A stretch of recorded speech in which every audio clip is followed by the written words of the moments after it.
come down into 10A once again. Another breaking duel. Westby this time gets the best on the inside. A little bit of wiggle there.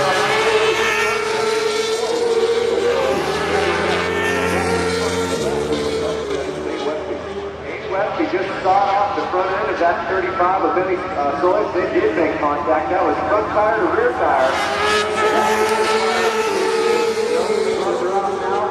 Got 8 laps to go. See who can play head up. Take a look on the replay up on your Jumbotron. You can see Westby Miller just saw the